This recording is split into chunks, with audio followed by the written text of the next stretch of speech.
안녕하세요. 저는 얼마 전 귀여운 딸을 얻었고 지금은 딸아이 키우는 재미에 빠진 초보 아빠입니다. 저희 어머니가 입에 달고 다니는 말은 너 같은 자식을 낳아봐야 부모의 마음을 알게 된다는 것이었어요. 저만큼이나 천반직축인 딸을 보니 저희 어머니의 마음이 어느 정도 이해가 되더라고요. 그렇게 손주 보고 싶다고 노래를 부르시더니 그래도 손주 얼굴은 한 번 보고 눈을 감으셨네요. 저와 아내는 아직도 저희 어머니 이야기가 나오면 눈물을 흘립니다. 살면서 고생만 하다 가신 저희 어머니를 생각하면 여전히 가슴 한가운데가 욱신거리죠. 이제야 자식 노릇 제대로 하려고 하는데 어머니는 저희를 기다려주지 않으시네요. 저는 지금부터 여러분들께 저희 가족에 대해 이야기해보려고 해요. 저희 집안을 한 단어로 표현하라고 한다면 자수성가라는 단어가 제일 잘 어울리는 집안이네요. 저희 집안은 시대를 거슬러 올라가도 뼛속부터 흙수저인 집안이었어요. 재벌가와 결혼해서 인생 역전하는 건 정말 드라마에나 있는 일이었죠. 저흰 형편이 나아지지 않았고 계속해서 가난을 대물림하고 있었어요. 하루에 두 끼 먹는 것도 감사하게 생각할 정도로 가난했었어요. 그래도 그나마 저희 아버지께서 운전을 좀 잘하셔서 버스 기사를 하게 되면서 저희 집 살림이 조금씩 나아지기 시작했어요. 하루 두 끼도 못 먹을 때 많았는데 이제 든든하게 세 끼 먹을 수 있으니 정말 감사한 일이었죠. 하지만 제가 중학생이 되었을 때 아버지는 사고로 세상을 떠나셨어요. 빗길에 운전을 하시다가 코너길에 차가 미끄러졌는데 아버지는 타고 있던 승객들 살리겠다고 핸들을 자기 쪽으로 꺾은 거예요. 그렇게 승객들은 타박상 정도로 끝났고 아버지는 현장에서 사망하셨어요. 어머니도 저도 슬펐지만 아버지의 선택이 옳았다고 생각했어요. 자신의 희생으로 많은 사람들을 살리셨으니까요. 저는 찰나의 순간에도 그런 생각을 했던 아버지가 항상 자랑스러웠어요. 하지만 아버지의 부재로 저희 집은 다시 가난해져갔고 어머니는 이대로 있을 수 없다고 생각하셨는지 아버지의 사망보험금과 아버지 월급 모아둔 것을 들고 분식집을 차리셨어요. 가게 뒤편에 방 2칸짜리 집을 딸려 있었는데 건물주께서 저희 사정을 딱하게 생각하시고 보증금을 원래 받으려고 했던 것보다 적게 받으셨어요. 당연히 월세도 절반 가까이 줄여주셨죠. 저희는 건물주를 잘 만나 남들보다는 적은 돈으로 장사를 시작했어요. 학교 바로 밑에 있었기 때문에 아이들도 많이 사 먹고 아이들 기다리는 부모님들도 자주 사 먹었어요. 그렇게 아이고 어른이고 할 것 없이 너도 나도 저희 분식점을 찾아주셨죠. 근처에 저희 말고 다른 분식점도 없어서 저희 집이 독점했다고 생각하시면 돼요. 어머니는 제가 성인이 되었을 때도 계속해서 장사를 하셨었어요. 저는 직장을 잘 다니다가 사업에 관심을 가지기 시작했고 사업에 대해 공부하면 할수록 잘할 수 있을 것만 같은 자신감이 생겼어요. 그래서 겁도 없이 무턱대고 사업을 하겠다고 뛰어들었죠. 어머니는 남자들 한 번씩은 사업 생각 다 한다고 해보고 싶으면 하라고 저를 응원해 주셨죠. 그러더니 10년간 해온 분식집을 처분해서 그 돈으로 제 사업에 보태라고 하시는 거예요. 저는 그동안 어머니가 어떻게 살았는지 잘 아는데 이 돈을 어떻게 쓰냐고 안 받겠다고 했어요. 진우야, 이 돈 받아. 그동안 내가 모은 돈이랑 분식집 처분한 돈이야. 돈이 있어야 사업도 할 수 있는 거야. 그러니 이 돈 받아서 하고 싶은 사업 시작해. 어머니, 저는 이 돈 받을 수 없어요. 어머니께서 어떻게 모아온 돈인데요. 그리고 분식집은 왜 처분하셨어요? 10년 동안 꾸준히 해오시던 거잖아요. 이제 그만할 때도 됐지 뭐. 안 그래도 분식집 처분하려고 했었어. 건물주가 바뀌었는지 어떤 남자가 이제 자기 건물이라고 나보고 나가라고 하더라고. 네? 그게 진짜예요? 아니, 자기가 건물주면 다야? 갑자기 그렇게 나가라고 하는 법이 어디 있어? 그럼 어머니 어디서 지내시려고요? 지낼 곳 있는 거예요? 없으면 제가 지내는 원룸에서 같이 살아요. 아니야. 조그만 단칸방 하나 구해서 지내고 있어. 걱정하지 마. 내가 발 뻗고 잘 것도 안 구하고 너한테 이 돈 주는 걸까봐? 빨리 받아. 안 받아주면 엄마가 서운하지. 내가 너 첫 투자자다. 잊지 마. 저는 어머니의 성화에 못 이겨 어머니가 주신 봉투를 받아들였어요. 2번은 없다는 각오로 악착같이 준비해서 사업을 시작했어요. 저는 발에 땀나도록 뛰어다니며 여러 투자자들을 만나 기획안을 돌렸어요. 며칠간 아무에게도 연락이 없어서 이대로 시작도 못 해보고 포기해야 하나 싶었는데 저를 투자해주겠다는 사람들이 하나둘씩 나타나게 된 거예요. 저는 투자자들 덕분에 운 좋게 사업에 성공할 수 있었어요. 어머니께서 분식집을 운영했던 것처럼 저도 음식 사업을 했어요. 요즘같이 바쁜 현대인들이 퇴근 후 집에서 혼자 밥 차려 먹기도 귀찮아하기 때문에 간단하게 먹을 수 있는 즉석식품들을 만들어서 팔았어요. 처음엔 끼니를 해결할 수 있는 음식들을 위주로 만들어 판매하기 시작했지만 점차 범위를 넓혀 간식들이나 안주로 먹을 것들도 만들어서 팔았어요. 어른부터 아이까지 전부 즐길 수 있는 것들로 만들어 판매했죠. 가끔 이벤트로 그 시대 추억의 간식들도 만들어서 팔았어요. 저는 살면서 처음으로 큰 돈을 만져봤어요. 없던 사람이 갑자기 큰 돈을 만지면 정신 못 차린다고 하잖아요. 저도 처음엔 이 큰 돈을 어떻게 해야 하나 정신을 못 차리겠더라고요. 부자들이 보면 고작 이 돈 가지고 그렇게 유난이냐고 하겠지만 저는 난생 처음 만져보는 돈이라 우리나라에서 제일 돈이 많은 부자가 된 기분이었어요. 한참 정신 못 차리고 있을 때 어머니 얼굴이 눈앞을 지나갔고 저는 마음가짐을 다시 잡았어요.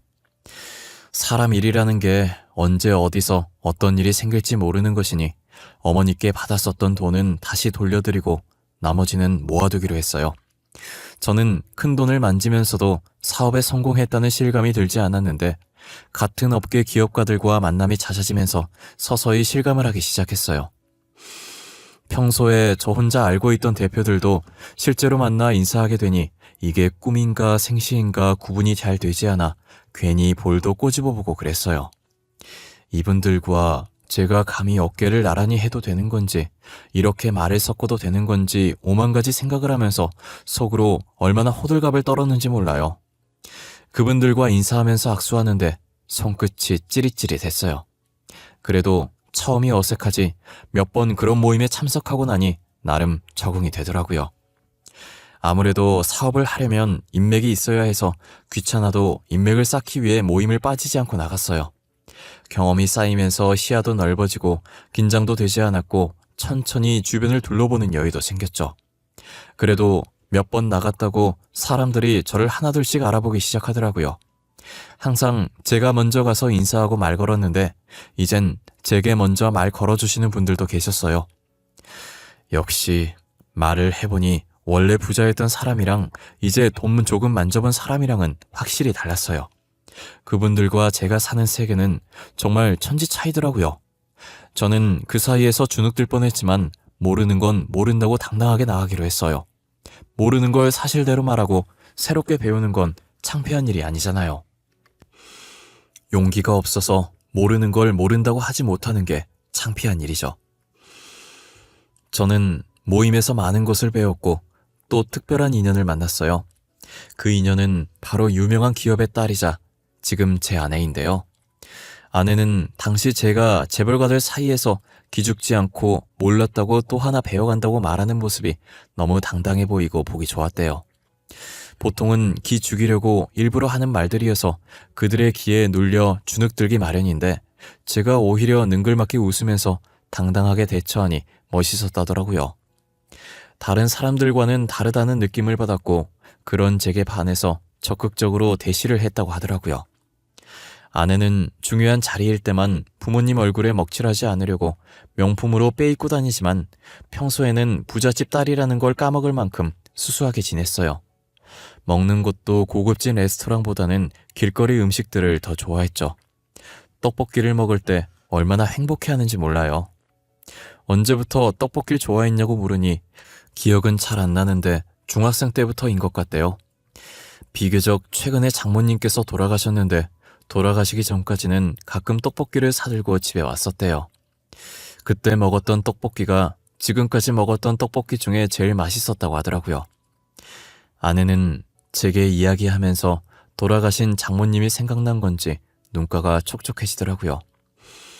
저와 비슷한 아픔이 있는 아내를 제가 평생 보듬어주고 싶었어요. 아내의 가정사만 듣는 건 예의가 아닌 것 같아서 제 가정사도 이야기해줬어요. 아버지가 버스 기사셨는데 사고로 돌아가셨고 어머니는 최근까지 분식집 하다가 그만두셨다고요. 아내와 저는 서로의 아픔을 누구보다 잘 이해하고 보듬어 주었어요. 저희는 남은 인생 함께하자는 약속을 했고 결혼을 허락받기 위해 양가 부모님을 찾아갔어요. 어머니는 제가 좋으면 좋은 거라고 별다른 말 없이 흔쾌히 결혼을 허락해 주셨고 장인어른은 당연히 저희 집안을 마음에 안 들어 하셔서 결혼을 허락하지 않으셨어요. 같은 사업하는 사람으로서 집안이 얼마나 중요한지 잘 알지 않냐고 하시면서요. 저는 너무 잘 알기에 장인어른 말에 아무 말도 할 수가 없었어요. 제가 아무런 말도 못하자 늘 차분하고 조용하던 아내가 나서더라고요. 결혼은 제가 하고 싶은 사람이랑 하고 싶어요. 지금까지 아버지가 원하는 대로 다 했잖아요. 결혼만큼은 제가 하고 싶은 대로 하게 해주시면 안 돼요? 그래, 하고 싶은 사람이랑 해. 나는 하지 말라고 말린 적 없어. 대신 집안 괜찮은 사람들 중에 하고 싶은 사람을 고르란 말이야. 그게 그렇게 어려운 일이니? 네, 저한테는 어려운 일이에요. 사랑하지도 않는 사람과 어떻게 결혼해요? 아버지는 하실 수 있겠지만 저는 절대 할 수 없어요. 그러니 말리지 마세요. 네가 그렇게 나온다면야 말리지 않겠다. 너희 결혼해. 대신 너가 선택해야 할 것이야. 가진 것 없이 이제 막 회사 세운 저자를 선택할 건지 아니면 이 아비를 선택할 건지. 저는 진우 씨 선택할게요. 더 이상 아버지 소나기에 휘둘리고 싶지 않아요. 그동안 감사했습니다. 결혼식에는 안 오셔도 돼요. 저희들이 손잡고 입장할 거라 아버지 없어도 되거든요. 아내는 장인어른께 쌀쌀맞게 대답하더니 제 손목을 잡고 나왔어요. 한참을 걷다가 제 손목을 놓더니 한숨을 푹 쉬더라고요. 이런 모습 보여서 미안하고 이런 대우받게 해서 미안하다면서요. 저는 괜찮다고 예상하고 있었다고 아무렇지 않게 대답했어요. 장인어른께서 허락하실 때까지 기다려보는 게 어떠냐고 조심스럽게 물으니 절대 대답을 번복할 사람이 아니라고 단호하게 말하더군요. 다시는 안 보면 된다고 어차피 아버지에 대한 정이 없었다고 하면서요. 저는 아내가 저렇게 단호하게 말한 적이 처음이라 아무 말도 할 수 없었어요. 아내는 빈말이 아니었는지 정말 장인어른과 연을 끊었고 결혼을 할 때도 청첩장을 드리지 않았어요. 신랑 신부 입장도 따로 하지 않고 아내가 장인어른께 말한 대로 동시에 입장을 했어요.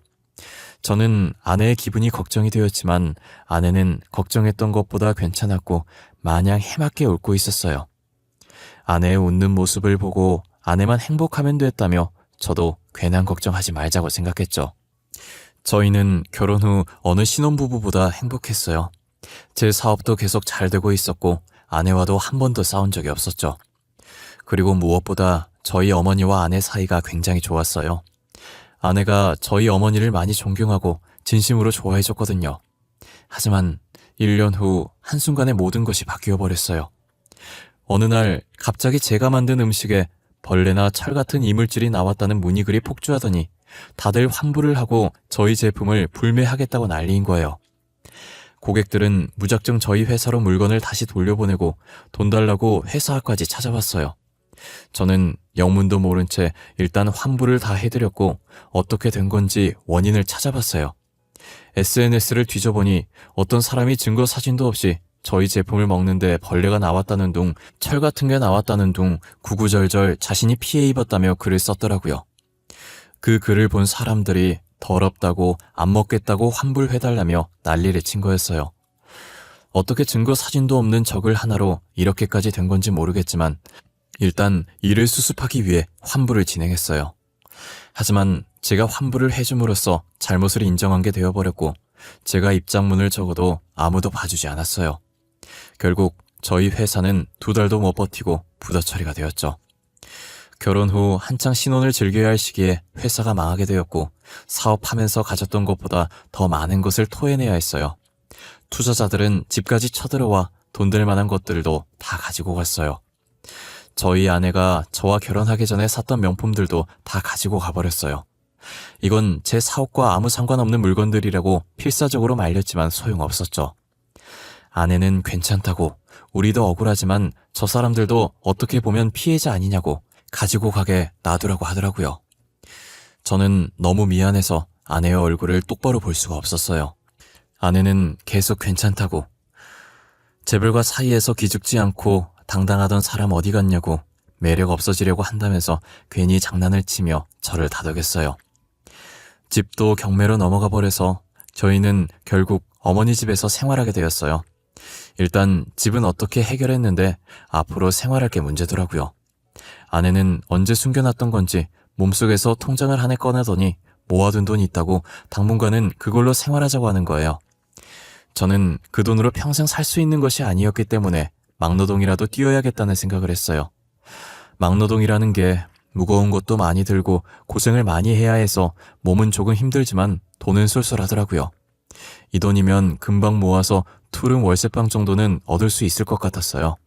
저희는 최대한 아껴 쓰고 제가 벌어오는 돈을 모아서 더 큰 집으로 이사갈 계획을 짰어요. 하지만 당시 한여름이라 장마철로 비가 계속 오는 바람에 한동안 일을 나갈 수가 없는 거예요. 저희 집에서 일하는 사람은 저밖에 없었는데 제가 일을 못 나가니 난감하더라고요.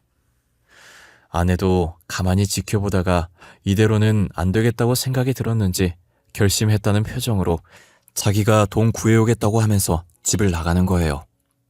그렇게 집을 나간 아내는 한동안 집에 돌아오지 않았어요. 저와 어머니는 아내가 연락을 해도 받질 않아 걱정이 되어 실종신고라도 해야 하나 했어요. 그러나 며칠 뒤 잘 있으니까 걱정 말라고 당분간은 어떤 연락도 하지 말라는 문자만 하나 와 있더라고요. 저는 아내가 어디서 뭘 하는지, 잘 먹는지, 잘 자는지 걱정되긴 했지만 일단 아내의 말을 듣기로 했어요. 그동안 저는 장마철이 지나서 다시 막노동을 뛰기 시작했어요. 푹푹 찌는 날씨와 공사장 먼지들, 그리고 쉴 틈 없이 흐르는 땀까지 제 몰골은 말이 아니었어요. 그늘도 없이 일을 하니 피부는 새까맣게 타다 못해 살가죽에 화상을 입은 건지 아팠어요. 저는 근무를 마치고 그런 몰골로 지쳐서 힘없이 터덜터덜거리며 집으로 향하고 있었어요. 목에 걸려있던 수건으로 다리 쪽에 묻는 흙들을 탈탈 털면서 가고 있는데 반대편에서 굉장히 낯익은 여자가 제 쪽으로 걸어오고 있더라고요. 가까워지면서 점점 또렷해지는 여자의 얼굴을 자세히 보는데 제 아내인 거예요. 아내 옆에 남자가 있어서 보니 장인어른이더라고요. 아내가 저를 못 본 건지 그냥 지나치려고 하길래 제가 순간적으로 아내의 손목을 잡아버렸어요. 아내는 손목이 잡히자 기분 나쁘다는 표정으로 쳐다보다가 저인 걸 확인하고 놀라더라고요. 그러니 이내 불쾌하다는 표정으로 다시 바꾸고 자신의 손목을 잡고 있는 제 손을 뿌리치더라고요. 뭐야? 내 손목을 왜 잡아? 당신 변태야? 그리고 우리 끝난 사이 아니야? 헤어질 때 구질구질하게 매달리지 않기로 약속했잖아. 갑자기 왜 이래? 지연아, 너야말로 왜 그래?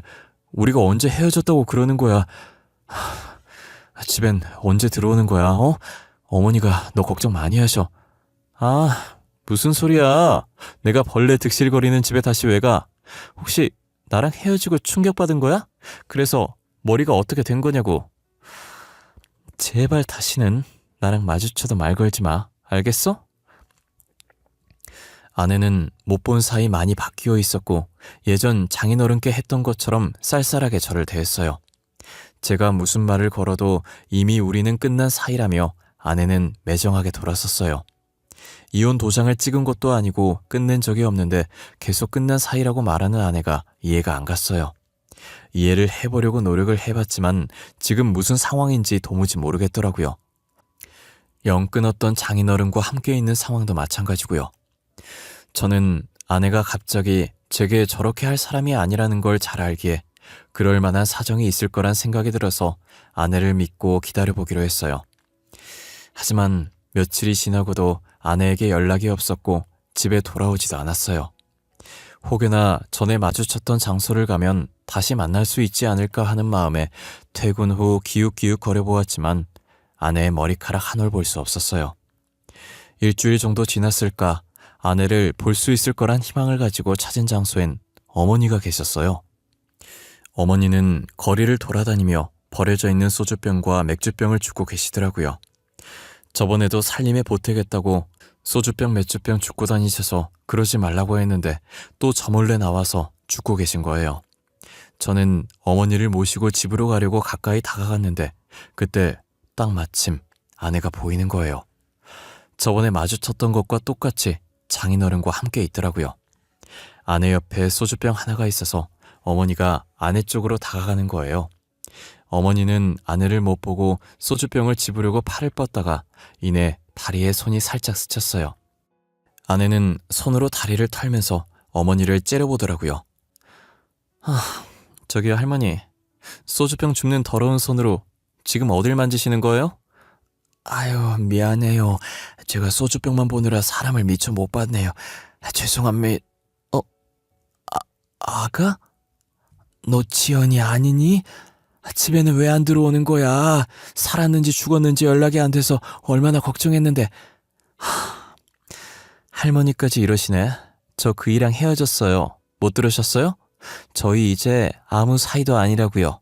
남남이에요. 그리고 제발 더러운 손 좀 치우세요. 야, 뭐? 더러운 손? 너 말이 심하다. 됐다. 이제 말 섞기도 싫어.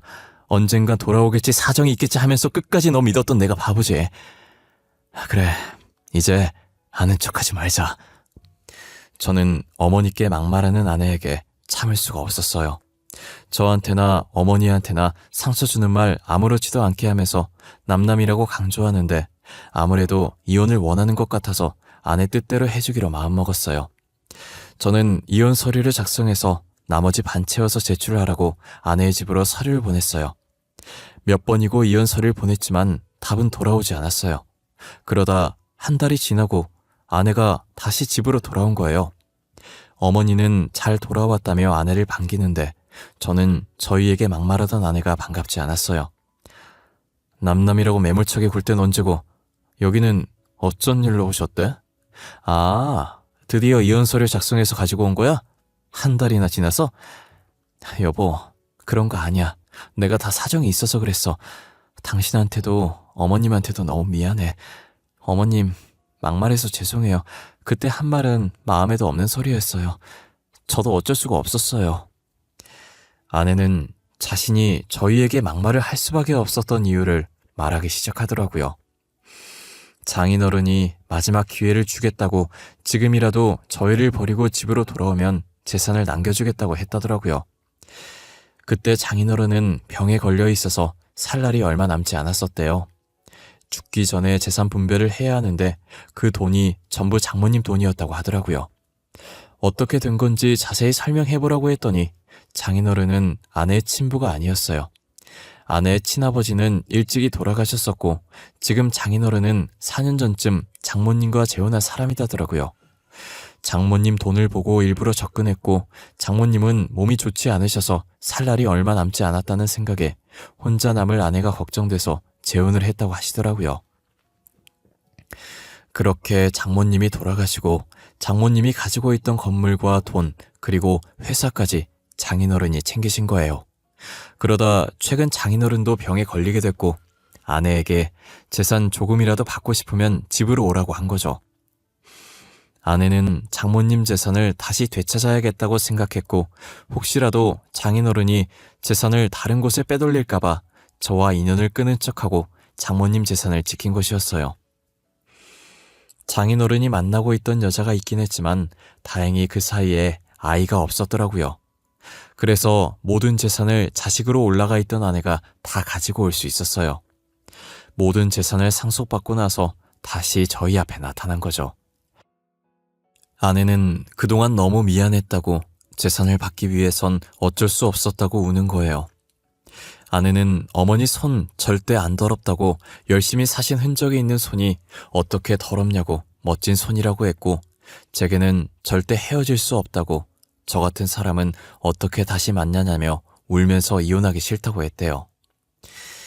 저는 아내의 어깨를 토닥이며 괜찮다고 울지 말라고 다 이해한다고 다독여줬어요. 아내는 이제 더 이상 여기서 살지 않아도 된다고 자신의 본가로 옮기자고 하더라고요. 어머니는 아내의 말에 계속 이곳에서 혼자서 사시겠다고 고집 피우셨어요.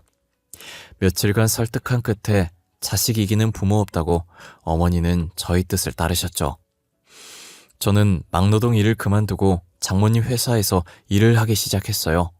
아내는 꼭 제가 회사를 물려받았으면 좋겠다고 대표직에 임시로 자신의 삼촌을 올려놓았고 저를 회사에 억지로 집어넣어 버렸어요.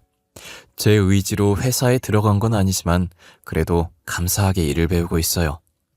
이제 어느 정도 일을 배웠을 때 아내는 조그만 생명도 제게 안겨주었어요. 제게 초음파 사진을 내미는데 얼마나 가슴이 벅차던지 입을 떡하니 벌린 채 아무 말이 안 나왔어요. 어머니도 아내의 임신 소식을 들으시고 너무 좋아하셨어요.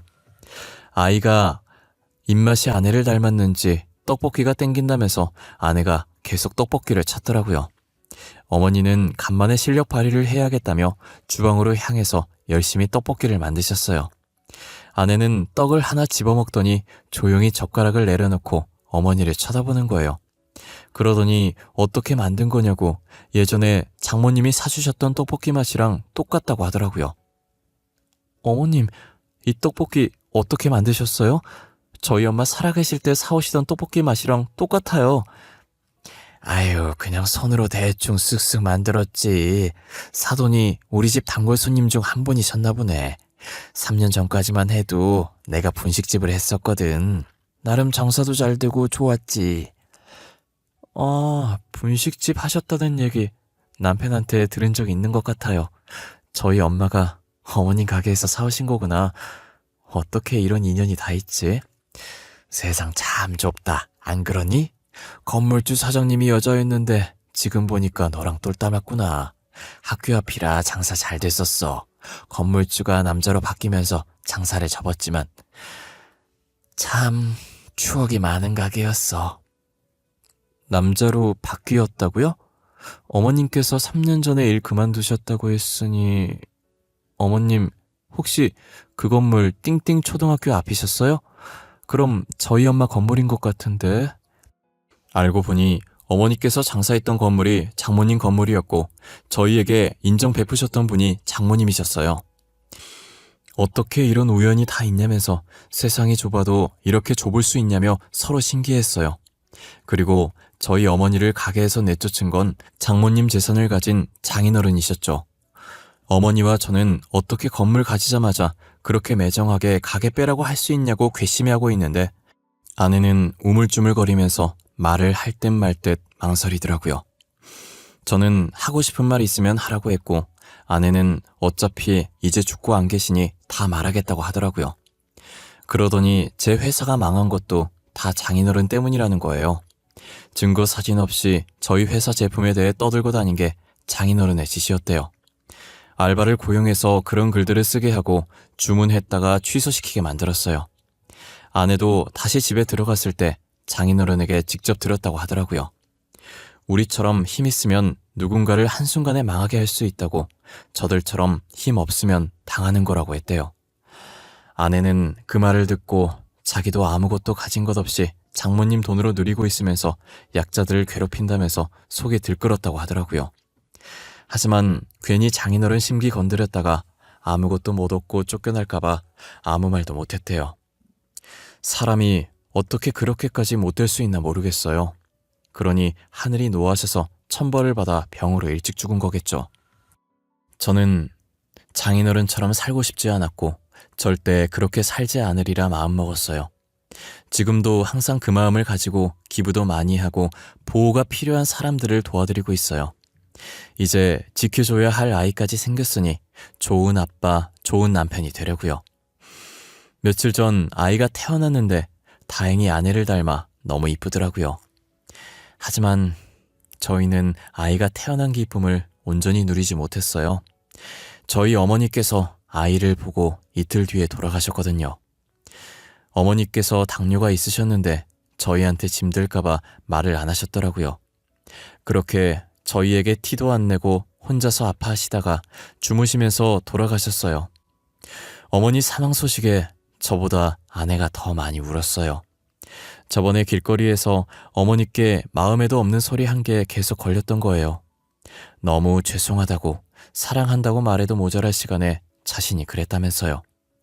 이미 어머니는 용서하셨지만 자기가 자신을 도무지 용서할 수가 없대요. 아내는 마지막으로 어머니를 보내면서 꼭 저희 자식으로 태어나서 사랑만 받으며 살라고 다시 만나자고 했어요. 지금도 여전히 저희는 어머니를 그리워하고 있어요. 언젠가 저희 자식으로 태어나 주시지 않을까, 그렇게 곁에 다시 와주시지 않을까, 그런 기대로 하루하루 살아가고 있어요.